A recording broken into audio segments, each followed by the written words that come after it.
A primeira aula deste módulo aborda o manejo fitotécnico e a nutrição das plantas. Tem como conteudista e instrutor o Dr. Raul Castro Carrielo Rosa, pesquisador da Embrapa Agrobiologia, no Rio de Janeiro. Dr. Raul graduou-se em agronomia pela Universidade Estadual do Norte Fluminense, Darcy Ribeiro.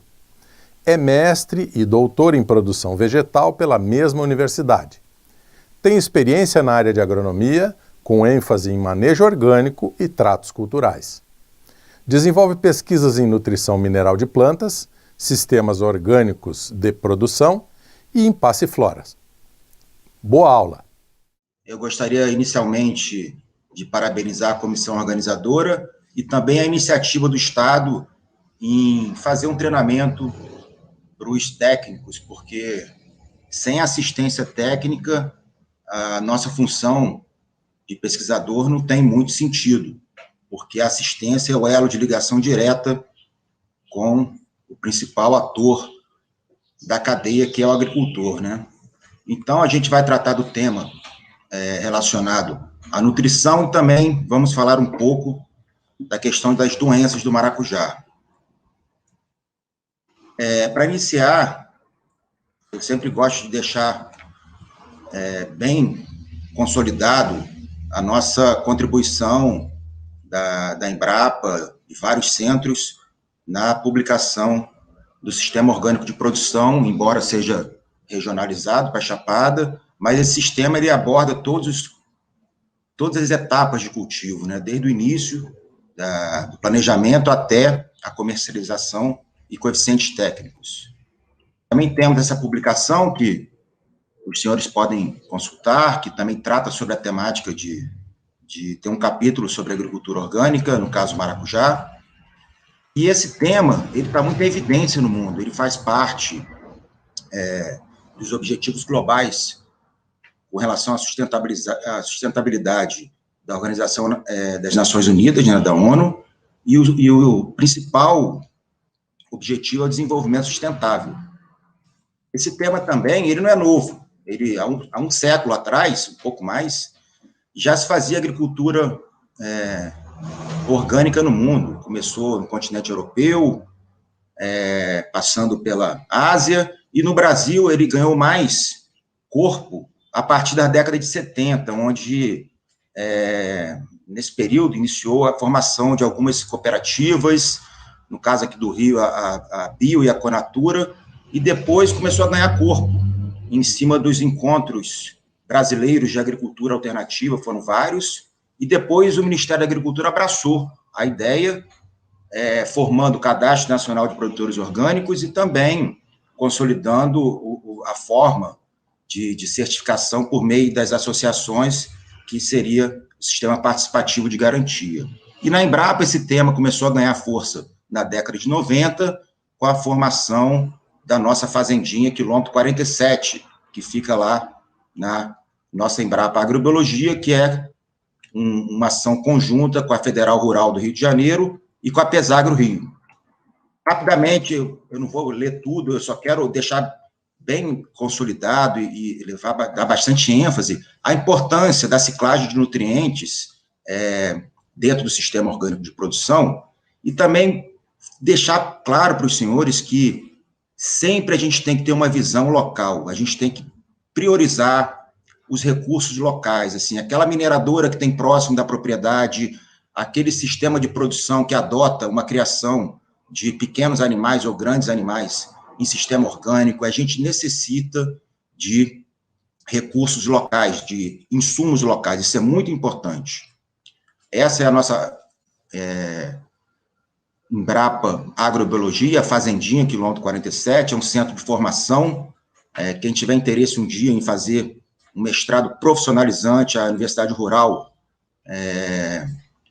detém um programa de mestrado profissionalizante em conjunto com a Embrapa e com a Pesagro, e a gente reforça que toda a parte de agricultura orgânica ela é regulamentada, tá? E basta os senhores consultar esse endereço, e também o Ministério da Agricultura tem o Cadastro Nacional de Produtores Orgânicos. E as auditorias podem ser por meio A certificação, desculpe, pode ser por meio de auditoria, sistemas participativos de garantia ou a venda direta por meio das OCS. A base do sistema, vou falar rapidamente sobre a importância da produção de biomassa para a agricultura orgânica. A base do sistema da agricultura orgânica passa pela produção de biomassa. Embora isso pode ser um pouco difícil em algumas condições de clima mais seco. A Embrapa disponibilizou essa cartilha que trata sobre o tema, algumas fotografias com relação a manejo orgânico de passifloras, essa é no Tocantins, um lugar muito quente, em que no período chuvoso o produtor faz essa cobertura de solo com uma espécie de leguminosa. Agora, voltando para o tema da agricultura orgânica, eu acho um pouco difícil de fazer uma agricultura orgânica muito forte nas condições de semiárido. Por quê? O agricultor está muito restrito com relação à disponibilidade hídrica e também com aquele período que há água no solo. Essa foto mostra uma produção primária muito reduzida. E é nessa região que se produz a maior parte do nosso maracujá. Rapidamente, eu sei que já foi tratado no tema, a importância da gente corrigir o solo. Por que eu falo corrigir o solo? Porque é por meio da correção do solo que a gente vai aumentar a produção de biomassa. Então, a gente tem que partir para análise de solo, fazer calagem, fazer gessagem, se for necessário. Por quê? Porque maracujá é uma planta sensível a alumínio. Esse slide à esquerda. Numa condição de alta acidez, ou seja, alumínio alto, como a primeira coluna à esquerda, não há crescimento de raiz. Então, é muito importante a gente tratar do solo de forma adequada, isso sempre procurando assistência técnica, um agrônomo, um técnico. A gente mostra rapidamente os avanços que a gente teve nesse projeto da bioenergia, com relação à correção do solo, tudo melhorou depois de 7 meses, inclusive o teor de matéria orgânica. E lá na fazendinha, quilômetro 47, a gente também faz um esforço muito grande na produção de biomassa. Você pode observar uma quantidade generosa de restos culturais na região de abrangência do sistema radicular do maracujá. E por que a gente tem que buscar sempre o aumento da matéria orgânica no solo? Porque a matéria orgânica, além de todos os benefícios na estruturação do solo, ela também tem um efeito fisiológico na planta, ela estimula a planta. Vocês podem observar que essas plantas, cana, milho, tomate, arabidopsis, na ausência de matéria orgânica, ela tem muito menos raízes laterais, ou seja, a arquitetura da raiz é muito mais pobre. Isso acontece porque a matéria orgânica ela ativa os sítios de mitose para a formação de novas raízes e ela também estimula a planta, aumenta a hidrólise de ATP na planta. E esse aumento metabólico da planta leva a um aumento da absorção de nutrientes pela raiz. Isso também não é novo, as restrições lá em Cuba, nosso país aqui próximo, né? Também, eles usam muito a agricultura orgânica, eles realizam a aplicação de humus líquido, que a gente vai falar um pouco mais à frente, com altos ganhos em produção. Outro aspecto bem interessante que a gente tem que mencionar é a necessidade da gente ter um solo bem poroso, bem preparado. À direita, um slide com uma planta teste mostrando a importância de um solo mais poroso. À direita, uma planta maior, solo mais poroso. E à esquerda, a importância do fertilizante orgânico. Quando a gente usa fertilizante sintético de alta solubilidade, ele reage muito rápido com o solo. Vocês podem ver, na primeira coluninha à direita, onde está o 0, foi feita a adubação com fósforo, e em seguida o plantio do milheto. E no último, marcando 300, foi feito aplicação do fertilizante e 300 dias após foi feito o plantio, a semeadura. Então, vocês podem observar que o fertilizante sintético, ele reage com o solo. E isso não acontece de forma tão pronunciada quando a gente usa fertilizantes orgânicos. Esse efeito é minimizado. A importância é uma foto com abacaxi, mas eu acho essa foto muito bonita, essa foto é do Dr. Aristóteles, mostrando um solo poroso e com mais matéria orgânica à esquerda, essa planta muito enraizada, comparado com um solo mais degradado à direita. Essa é uma condição muito, muito frequente no Brasil, a gente tem problemas com acidez e problemas com impedimento mecânico nas camadas subsuperficiais. Para isso, a gente tem que melhorar a estruturação do solo. E como a gente faz essa melhoria na estruturação do solo e sistema orgânico de produção? A gente não tem, geralmente, acesso a maquinário pesado, porque a agricultura orgânica é feita em pequenas propriedades, não existe essa facilidade que a gente consegue ter em agricultura com alto nível tecnológico, em áreas grandes, em que o produtor tem acesso à mecanização pesada. Então, a agricultura orgânica, a gente realiza todo esse trabalho de descompactação do solo por meio do pré-cultivo de plantas melhoradoras do solo, ou plantas de adubo verde, que a gente vai falar bastante. Então, essa é uma sugestão de preparo do solo para a agricultura orgânica, é uma formação de um coquetel que leva uma proporção de plantas leguminosas com plantas gramíneas. E isso vai favorecer uma melhor estruturação do solo, vai fazer o mesmo serviço que aquelas máquinas pesadas fazem. É muito importante a gente planejar bem o nosso cultivo de maracujá orgânico. Por quê? A gente tem que levar em consideração os mercados, o Nildo já falou sobre as variedades, e principalmente a época de plantio. Por quê? A gente tem que tentar fugir de um período de floração e frutificação que coincide com um período muito chuvoso, porque isso vai trazer sérios problemas para a questão fitossanitária. A gente já falou sobre a análise do solo, sobre a correção, e também a gente sempre tem que levar, trazendo melhoria, é um sistema holístico, a gente tem que estar sempre trazendo melhoria para o solo. Lá na fazendinha, a gente trabalha muito com a questão atrativa de polinizador, o slide à esquerda, o feijão de porco, que atrai muita mamangava, e à direita, maracujá consorciado com a tefrósia, que também atrai muito mamangá.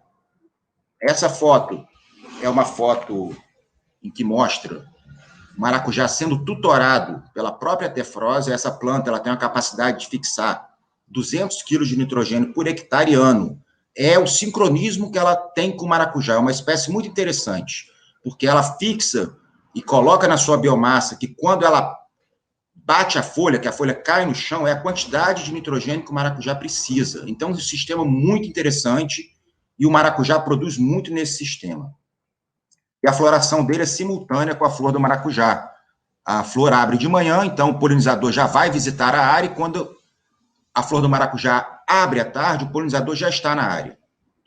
E aqui também a importância da produção de biomassa, a gente planta muito crotalária em túnel com maracujá, faz um túnel de crotalária ao redor do maracujá, vocês podem observar depois que roçou, o maracujá está aí no meio, e com o tempo esse material vai se decompondo e vai liberando lentamente todos os nutrientes para a planta do maracujá. Então, o que a gente faz? A gente retira o nutriente da entrelinha, por meio da biomassa de produção do adubo verde, e coloca essa biomassa na região que tem mais raiz do maracujá, que é próximo ao tronco do maracujá, próximo ao caule. E por meio da decomposição dessa biomassa, vai ocorrendo a liberação lenta dos nutrientes necessários para o maracujá. Chamar a atenção também dessa espécie, Passiflora cetácea, que tem uma alta adaptação ao sistema orgânico de produção, é o nosso BRS Pérola do Cerrado, que foi um lançamento da Embrapa. Ele tem uma boa adaptação também com sistemas arbóreos, ele vai muito bem numa meia sombra. E alguém perguntou mais cedo aí da questão do mudão. Eu busquei aqui uma foto, essa foto é lá no Paraná, um trabalho belíssimo do pessoal lá da Emater do Paraná, junto ao responsável, ao Eduardo Agostinho. Eles fazem esse trabalho com mudão de uma forma simples. Por quê? Eles precisam começar a produzir maracujá cedo, em função da época fria. Então, a muda grande, além de melhorar o aspecto retardar, ou seja, a incidência de virose no campo, ela também faz com que a planta comece a produzir mais rápido, ou seja, mais precocemente. E isso ajuda muito a eles naquelas condições de frio do sul, tá? Então, isso aplica muito bem lá. Aqui na região de terra quente, centro-norte, vamos falar assim, eu não sei, a gente tem que estudar um pouco mais essa tecnologia, mas é uma tecnologia muito interessante, mas carece de mais estudo para regiões quentes, mas traz ganho sim, traz benefício. No meu entendimento, o custo é um pouco alto e o manejo também é um pouco elevado. A gente sabe, o Lucas já falou, que em agricultura orgânica, vocês podem ver essa foto do meio, é uma muda produzida apenas com humus, e na direita, um substrato que é muito usado em várias culturas no Brasil, que é a fibra de coco com fertilizante de liberação lenta. A gente não vê tanta diferença, as duas mudas estão muito bem, então, para ir para o campo. Bom, agora, como a gente faz a questão do plantio, a gente falou já da importância do solo, então, se o solo já está todo corrigido, já foi feito o pré-plantio com as plantas melhoradoras de solo e adubos verdes, e agora a gente vai para o plantio. O ideal, pessoal, é que a gente não faça mais revolvimento do solo, porque senão a gente vai, entre aspas, estragar todo o trabalho realizado por meio das ações das raízes do pré-plantio do adubo verde. Então, a gente faz a abertura direta do leito de plantio, como vocês podem observar nessa foto, a distribuição dos fertilizantes, haja vista que uma vez o solo já foi corrigido com calcário e gesso, e depois é feito o plantio. Aí os tubetes estão prontos, espalhados já para o plantio. Essa foto é na Bioenergia, na Chapada Diamantina, em Lençóis, é um experimento nosso da Embrapa. O Anildo já mostrou um rendimento bem interessante dos melhores materiais em manejo orgânico nessa região, com produtividades próximas a 3 vezes a nossa média nacional. Então, realmente, se bem manejado, o maracujá orgânico produz bem, a gente tem como sustentar isso. E quando a gente fala de fertilizante orgânico, tudo isso é regulamentado também pelo Ministério da Agricultura. A quantidade a ser usada deve ser feita por meio de critérios técnicos, então é muito importante a ajuda de um técnico, de um agrônomo, e também a gente tem que estar atento a alguns limites máximos de contaminantes, principalmente com relação a metais pesados. Aqui é um slide bem sucinto, para que vocês possam observar como, após 4 anos de cultivo de maracujá em sistema orgânico, como ocorreu uma melhoria da fertilidade do solo. O solo se tornou um solo capaz de fornecer nutrientes, ou seja, um solo com fertilidade elevada, usando essas fertilizações que aí se encontram no período de plantio e depois também parcelando sempre a cada 100, 120 dias, porque a gente já fez um estudo e a gente observou que os primeiros 100, 120 dias após a aplicação de um fertilizante orgânico, seja um esterco de curral compostado, seja bocache, seja qualquer outra fonte que tenha uma semelhança com relação ao esterco compostado, durante esse período que ocorre a maior liberação de nutrientes. A partir desse período começa a ter uma liberação mais reduzida. Então, é a hora de repetir a fertilização. A gente vai falar mais à frente. Aqui, rapidamente, só para mostrar para vocês que quando a gente faz um composto, por exemplo, o composto 1, que é apenas material orgânico, material vegetal com torta de mamona, a gente não tem um aumento de níveis de metais pesados no composto. À medida que a gente enriquece com micronutrientes e com rochas fosfatadas de reação de maior disponibilização, ou seja, reação mais rápida, a gente começa a ter alguns problemas com elevação de níveis de metais pesados que estão acima do permitido pelo Ministério da Agricultura, só para alertar bastante isso. Então, a gente pode olhar também em vermelho, quando a gente coloca torta combinada com restos de grama, a gente tem um bom composto, porque ele reúne o nitrogênio da torta com o potássio da biomassa vegetal. Vocês podem consultar isso nessa publicação da Embrapa Mandioca e Fruticultura, e é sempre importante também que vocês tenham em mãos ou busquem na literatura, como vocês podem observar aqui, busquem a quantidade ou a concentração de nutrientes em cada material vegetal que vai ser usado nas fertilizações. Então, aqui eu fiz rapidamente, se a gente colocar 10 litros de esterco compostado, que vai dar 10 litros, dá aproximadamente 5 quilos, fazendo 4 aplicações por ciclo de cultivo, em 1.000 plantas, a gente tem essa quantidade por hectare aí, nitrogênio, 480, fósforo e potássio. Se a gente vai para as tabelas de fertilização, que a gente até hoje não tem uma tabela bem consolidada para orgânico, então a gente tenta fazer uma aproximação com aquilo que é recomendado para o sistema convencional, que já está mais na frente, os estudos já estão mais adiantados.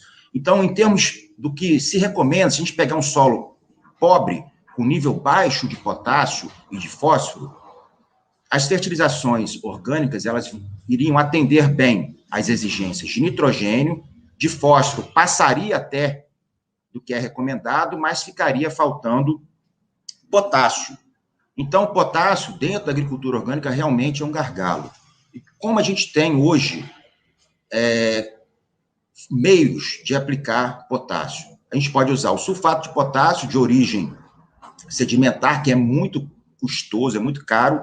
A gente pode usar as rochas que contêm potássio, porém a disponibilização é lenta, mas a gente pode usar bastante biomassa. Aquele potássio que tem na biomassa, seja de gramíneas ou de leguminosas, ele é capaz, sim, de fornecer aquilo que o maracujá precisa, mas para isso a gente tem que usar uma quantidade generosa de biomassa. Então, também temos a cinza, mas a cinza a gente tem que usar com cerimônia, com cuidado, porque a reação dela é muito alcalina, então pode causar uma desordem.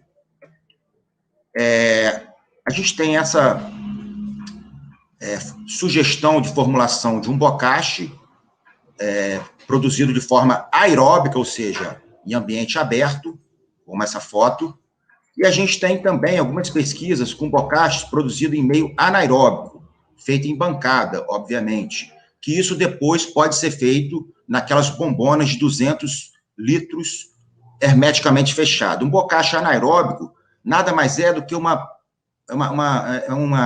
produção muito semelhante à silagem que é produzida para animal de produção leiteira ou corte. Aqui a gente tem uma sugestão de formulação que geralmente o bocache ele leva 40% da torta de mamona, que é muito rica em nitrogênio, com 60% de um farelo vegetal. Só que como a gente usa o farelo de trigo, que é alimento, a gente está propondo substituir por farelo de maracujá numa região que tem fábrica de maracujá em que a casca do maracujá passa a ser um resíduo. Então, aqui vocês observam, quando a gente substitui o farelo, no caso de trigo, com casca de café, da mesma forma como a gente sugeriu substituir com farelo de maracujá, a gente também fez experimentos, esse trabalho foi da tese de doutorado da Lívia, e quando a gente faz essa substituição com casca de café, a partir que a gente substitui muito, até 60% da substituição do farelo de trigo pela casca do café, começa a ter um problema na fermentação. A fermentação tem que ser muito boa nessa primeira barra aí, onde tem uma produção alta de ácido lático. Quando começa a produção de etanol e ácido butírico, essa barrinha amarela, a gente começa a ter problema na fermentação, mau cheiro, e a fermentação não é adequada para fertilizantes fermentados anaerobicamente. E aqui a gente tem as condições de pH, vocês podem observar que o pH está numa faixa adequada, e também a condutividade elétrica, quando a gente tem torta de mamona, a condutividade elétrica é alta.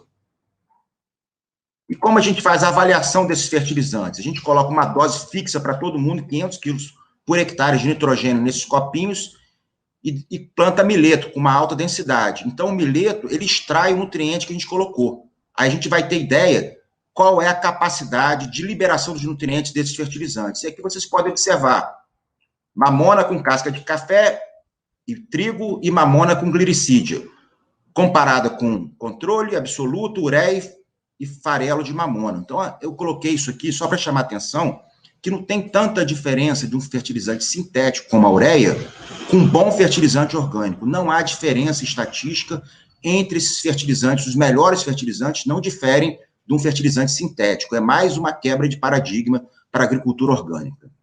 Essa é uma área, a nossa área experimental do Chapada Diamantina, vocês podem ver que o maracujá está bem saudável. E as recomendações, a gente tem que sempre fazer uma adubação mais seguindo aquela tabela que eu coloquei, fazendo uma aproximação, por isso que a gente tem que conhecer as concentrações das nossas fontes orgânicas e seguir aquela tabela que já está bem consolidada para o maracujá. Realmente ela funciona, ela atende bem às exigências da cultura.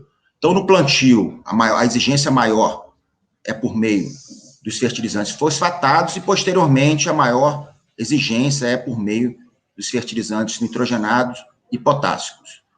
Então, nosso leito de plantio é sempre obedecendo aquele padrão de leito, 40 por 40 por 40, ou até mais, se for possível, faz a aplicação dos fertilizantes fosfatados, aí vai depender muito. Quem trabalha com o sistema participativo de garantia pode usar fosfatos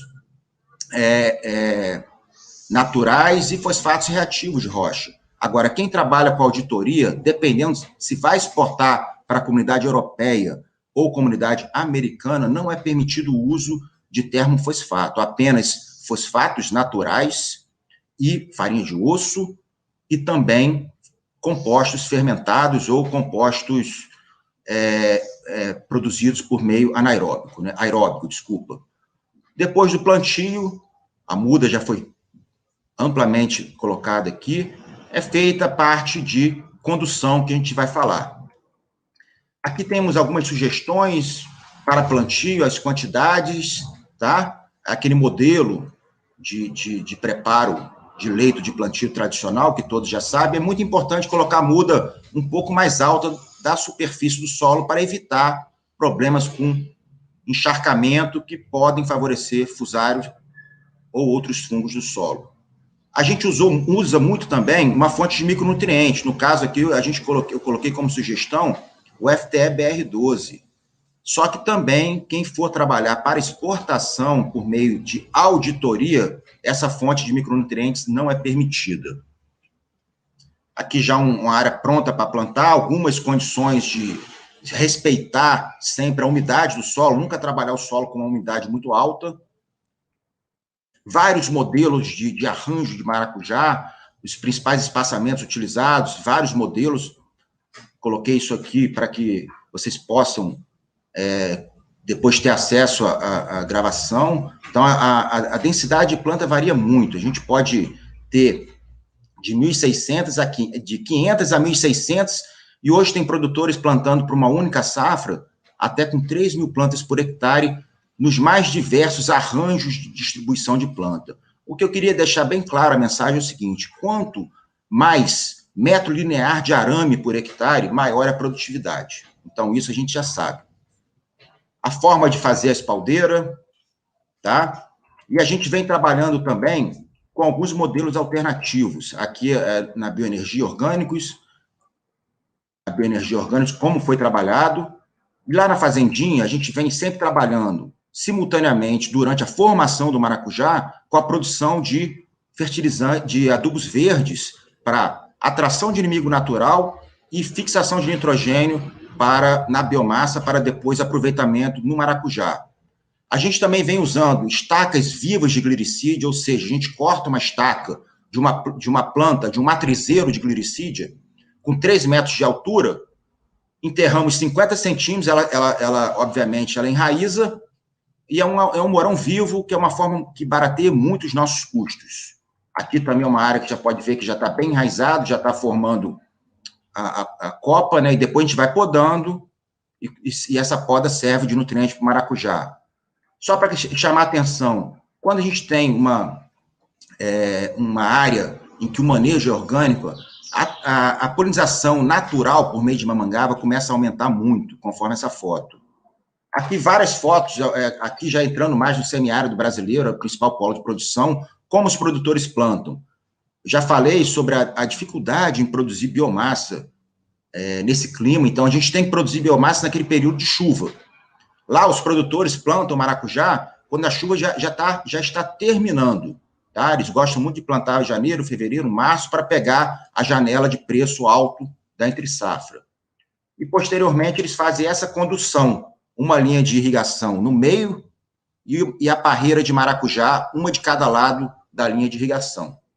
Temos também no sul essa forma de condução de maracujá por meio dilatado ou carramanchão, que está sendo muito utilizado na substituição das parreiras de uva pelo maracujá. O sul vem se tornando um grande polo de produção de maracujá. Tem alguns inconvenientes, sim, o custo é elevado na implantação, porém a produtividade é um pouco maior do que observada em espaldeira. É feita a polinização artificial no início, depois que a parreira fecha muito, já começa a ficar mais difícil, e a gente tem algumas dificuldades com relação ao controle de pragas e doenças, e a longevidade do pomar é um pouco menor, de forma que lá eles fazem maracujá em cultivo anual, com uso de um vazio sanitário entre um cultivo e outro. Está dando muito certo, é uma iniciativa muito bem feita, muito exitosa, dos órgãos de pesquisa e assistência do Paraná e Santa Catarina. Essa foto. Bom, poda de condução do maracujá, a gente leva o maracujá em haste única até o arame, e no arame a gente tem a opção de fazer a poda apical ou não, como essa foto demonstra. Quando a gente faz a poda apical e não faz essa condução, a gente tem que, obviamente, fazer a desbrota até chegar ao arame e manter 2 ramos, que são os ramos secundários. E quando esses ramos se encontram com a planta vizinha, ele é podado novamente. A diferença entre esse modelo e aquele modelo de manter a haste principal, no final, não. Tudo se iguala. Os produtores vêm adotando mais o modelo de manter a haste principal, porque, segundo eles, fecha mais rápido a parreira. E realmente tem razão, porque não há a poda para depois a emissão dos 2 brotos, que serão os brotos secundários, né? E após os brotos secundários, a gente também faz a manutenção desses brotos terciários, onde vai ocorrer a frutificação do maracujá, chamada cortina. Em algumas regiões que tem muito problema com vírus, os produtores não estão fazendo muito esse trabalho de poda, estão fazendo todo por meio de desbrota manual, e depois não entra ferramenta no pomar em função dos problemas com virose, que a gente vai falar mais à frente, em sequência.